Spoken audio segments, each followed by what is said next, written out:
Wife cheated on me when I was struggling financially. So I exposed her in front of the family and sent the evidence to the affair partner's wife. I am 43 male, married to my wife, Gilly, 39 female, for 17 years.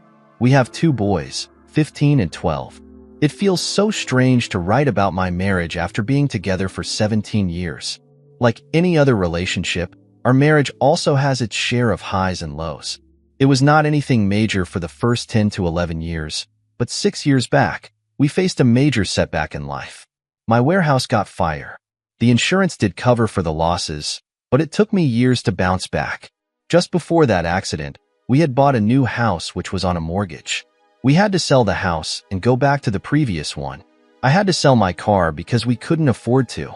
Gilly didn't agree on selling hers, so I had to sacrifice mine. She was a stay-at-home mom, so I used to take her car when I needed to. It was during that time our marriage hit rock bottom. Gilly was not in a mood to compromise her lifestyle. We were living a pretty decent life before this crisis hit. All of a sudden, everything went for a loss. It was not only for her, it was for all of us. But she behaved as if she was the only one who was suffering. She refused to downgrade her amenities, be it her car, or her shopping spree, or her monthly spa and maintenance sessions. I had to juggle multiple responsibilities at this time.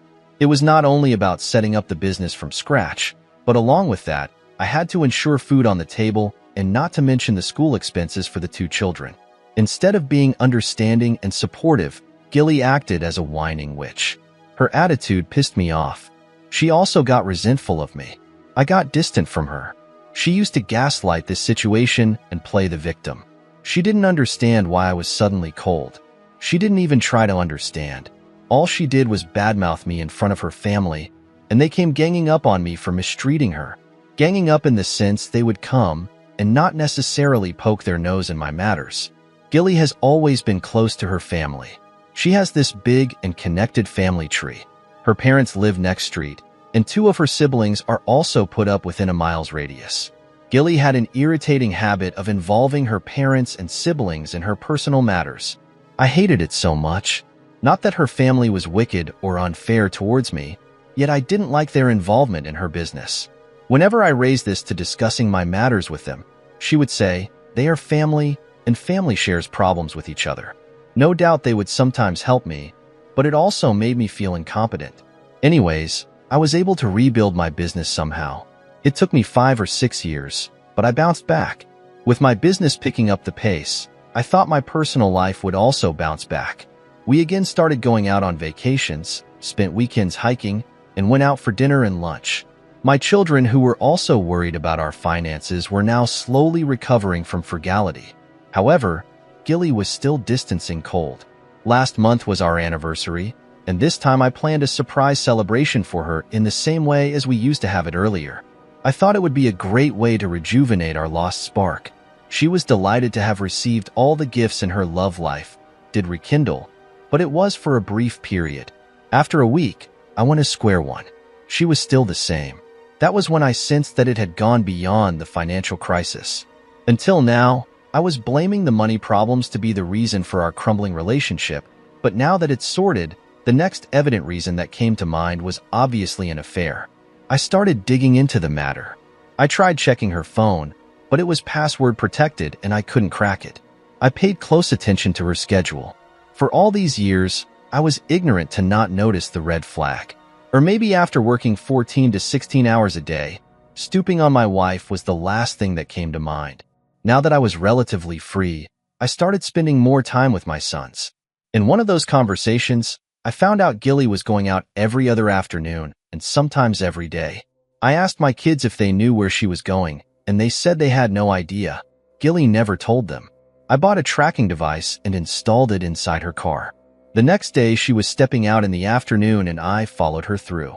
She drove almost 20 miles away and entered a hotel. I parked my car a few buildings behind and walked to the hotel, not to get spotted by her or her acquaintance. By the time I went there, she had vanished. She was nowhere to be seen. I went in and took a table in the hotel cafe. I was waiting there for an hour to see if someone known showed up, but I didn't see anyone known coming in there. I left after a while. After returning halfway, An idea struck with me that I should go back and wait for them to leave. I made a U-turn and went back there. This time I waited inside my car. After an hour, she came out. That's when I saw affair partner. I didn't recognize him. He was someone she had befriended outside her social circle. I captured her photos and videos of hugging and kissing at the exit gate. She's indeed cheating on me, and I know for this that it has been going on for a long time, maybe since this downfall of my business to say the least. Though it is evident that she's fooling around with that man, it is not sufficient to confront her. She could come up with any excuse to cover this up, and I don't want to blow up my chances. I want something concrete, like their chats or videos, or their actual doing. I was searching for the various ways of doing that, and I landed upon this subreddit. Anyone have similar experiences or any idea on how I should proceed would really appreciate it. Thanks. Update 1. Hello all. Thanks for the suggestions. One of the most common ideas I got from people was hiring a PI. I spoke to a few agencies to understand their process and their charges, but none of it was appealing. So I decided to try it on my own first, and if I didn't get any breakthrough, I'd hire a PI. One day, Gilly was busy in the kitchen. I hid my phone on the closet and asked Gilly for her phone to call on my number. She unlocked it and gave it to me without suspecting anything. I downloaded a hidden clone app on her phone. It took just about a few minutes and I was done. I then accessed her phone data remotely. The first thing I did was look up her chats. I exported all the chats and affair partner's information from there. I also found his email address from her inbox, their pictures and videos from the gallery.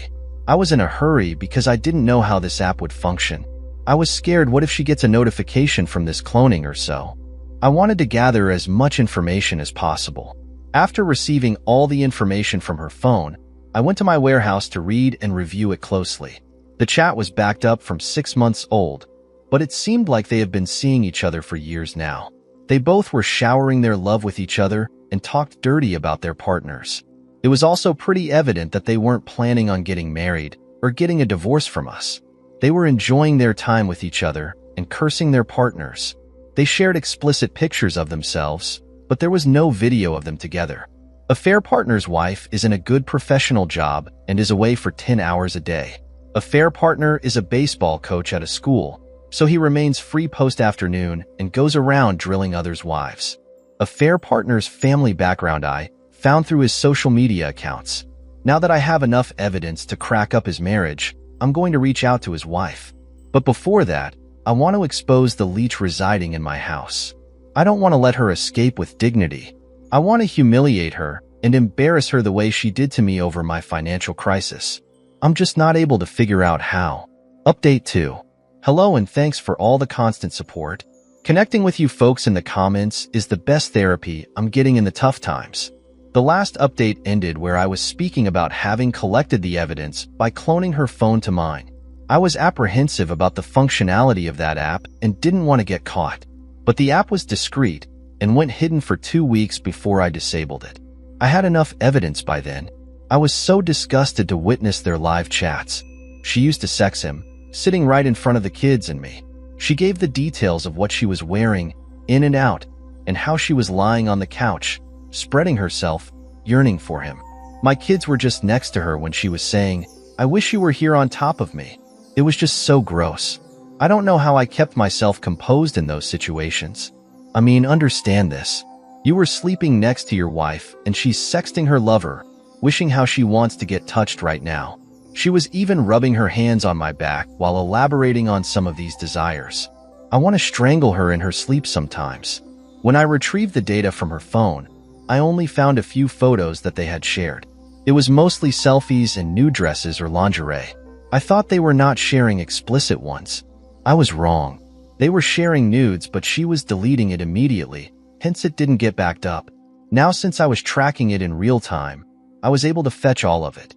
Not only did they share nudes, but also short videos of touching themselves. Meanwhile, when all of these were piling up as evidence, I made a perfect plan of exposing the slut to the world, read her family. I shot an email to all her close family members, her parents, her siblings, her godmother, aunt, uncles, and some of her best friends. I invited them for a surprise party, but didn't reveal the reason. The invitation just said, "We're expecting happy news." I had clearly mentioned not to spill the beans to Gilly or the children. I was able to pull off a surprise anniversary celebration a few months ago, so I was pretty confident about this one too. Last time, the children were on board with me for the preparation, but this time, I had to ensure that they were out of this, at least during the confrontation. How much ever I hate Gilly, I can't let her children see her in that way. People who received my invitation guessed that I had bought a new house. Because it was neither our anniversary nor our birthdays. They could have considered us to be expecting parents, but in that case, it wouldn't have been a surprise for Gilly. I asked them to try coming together to make this surprise impactful and also asked Gilly's sister to grab champagne and cake on the way. She gladly did that. On the supposed evening before they arrived, I sent my children to their friends for a sleepover. Gilly was least bothered to question what was going on. She was busy communicating with her desires to her lover. When her parents and siblings arrived with champagne and cake, that's when Gilly asked me what was happening. I told her I had news to share. She immediately updated her lover about this, that she would be away for a few hours and would continue sexting after wrapping up my stuff. Sent loads of hugs and kisses, and then archived all the chats and turned off the notifications. Such a clever witch. After that, she was all over me, hugging and showering her love on me. As everyone had guessed, she too was thinking it would be news regarding our new house or something of that sort. She couldn't stop gushing about me and how lucky she was to have me as her husband. I just smiled, waiting for others to arrive. When it was time, I asked Gilly to sit with me at the center. She held my hand in excitement. The projector was riding the living room. The first slideshow started with her lip locked with a fair partner. And before anyone could react, it moved quickly to another with their explicit chats with increased fonts and news they had shared. I could feel the sweat and shiver on Gilly's palms as she was asking me to stop. The slideshow was running automatically. When it became unbearable for everyone, her siblings insisted that we discuss our private matters separately. I literally pounced on them saying, "Why should we discuss this matter privately when all my matters were discussed bare open in front of you guys? Remember when I was asking Gilly to sell her car, and she called all of you here, and you guys asked me to sell mine? I had to use public transport or beg her for the car in case of an emergency. Whenever we faced any financial crisis, all of you came here to help me. So today, as well, all you should help us sort out the matter." The room felt quiet with the slideshow still running on the projector. Her mother yelled at me, "What do you want?" I replied to her on the same tone, "Ask your daughter to confess everything now in front of everyone." Gilly was crying all this while her face buried between her palms. She refused to say anything. After a lot of nudging and me getting mad at her family, she looked at me and said, "You've made an entire movie on me. What else do you want to listen to?" I said everything else. How and when did it start? Why did you feel the need for an affair partner? And what was your future plan? Her parents and uncle left saying they didn't want to be a part of this crap show. I wanted them not to meddle in my matters again. Her siblings and friends stood back to support her. With multiple spells of breakdowns, she confessed everything. As I had guessed it all started when our financial crisis hit. She said she never intended to cheat on me or something, but I was emotionally unavailable during that period and she felt lonely. It amazes me to think that if there was anyone who needed support at that time, it was me. I was the one juggling all the balls together. Instead of supporting me, she turned hoe. She said, "We never intend to go physical. We started off as friends and nothing more." I found solace in him. He was also lonely. His wife is away for work for 10 hours a day, and so were you. We connected over this. I'm sorry I never realized when this emotional thing got physical and we started enjoying each other's company physically. She went on and on. Like, I'm sorry. I'm a terrible person. Please don't show this to our children. They're going to hate me. I'm a terrible mom and all that. Her friends and siblings were comforting her. Why? Because she was crying and pleading no one tried to understand my pain. I got the image of a bad guy because I humiliated my wife from front of everyone. She gave me a look. What did you get by bringing this up in front of everyone? We could have sorted this out privately. I know there would be a lot of people here who would question me the same.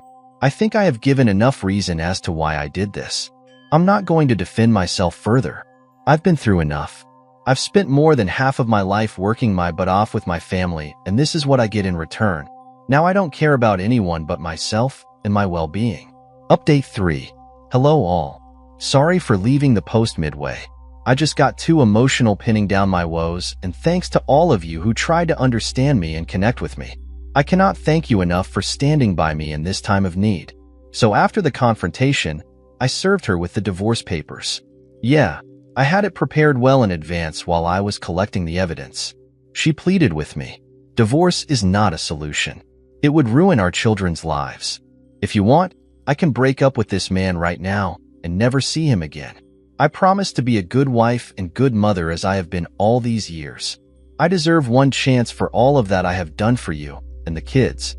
I said she ruined our children's lives the moment she brought another man into her bed, and divorce is not going to bring any new damage to their life. She asked why we were going to tell them. I said they are almost adults now and should understand the situation. I am not going to hide the divorce from them, but we can reveal the reason appropriate to their age. I said I would be moving out and she could stay in the house until the lease lasts. I don't want to live in this house surrounded by her family and friends. The children could choose with whom they wanted to stay. Eventually, everyone left and I couldn't bear to share the roof alone with her, so I too left and spent the night at my warehouse. The next morning I came home and the children were already there. I told Gilly to talk to the children about our separation. We sat them down and told them we were separating. They acted quite more mature than we were expecting. Maybe they sensed this to be coming. Children are quick to sense a broken home. I told them I would be moving out while their mother would stay in this house until the lease lasts, or until she figures out her next move. When we told them they could choose to live with any of their parents, they asked which one of us was getting a boyfriend-girlfriend home. It shocked me. I looked at Gilly and said no one is getting remarried in the near future. They said they needed time to think. We gave them space and time. Meanwhile, I packed my stuff and loaded it onto my truck. I had found a place for myself, but I was yet to get the possession. It was due in 2 weeks, so I decided to stay at my warehouse until then. While leaving, I told my children that there are no hurry to make the decision, and they could let me know whenever they want to move in with me. Gilly came to me and asked, "So is that it? Are you never going to forgive me?" I said no, not anytime soon, and left. After setting up a makeshift room for myself at the warehouse, I reached out to the fair partner's wife. Yes, how could I not tell the truth to that woman who had been working so hard for her family, yet getting betrayed? I found her email ID on a professional social network and emailed her the detail along with my introduction and contact information. I got a call from her within 10 minutes. She was struggling for words. I told her I understood her pain. I have been through a similar experience.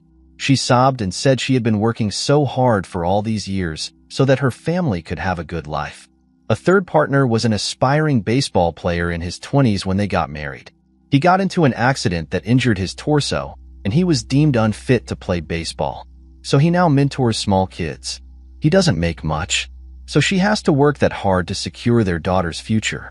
And this is how he pays her back for her love and sacrifice? I narrated my story, and she was sorry for me. I told her I had served a divorce notice to Gilly. She said she needs to think about it thoroughly. She thanked me and hung up. A week later to D-Day, Gilly's father called me and apologized. He said he was sorry that I had to go through all of this because of Gilly. Honestly, his apology meant nothing to me. I have been through enough. I will be moving to my new home tomorrow. It is far from the place I used to live. I don't want to bump into Gilly or her family or friends. I know that I will have to see her face sometimes due to my children, but that would be it. Right now, all I want is some peaceful, quiet time with myself. I will be offline from all platforms for some time. Thanks for all the support and advice. I will be able to help you out. I will update the thread if anything progresses in the future.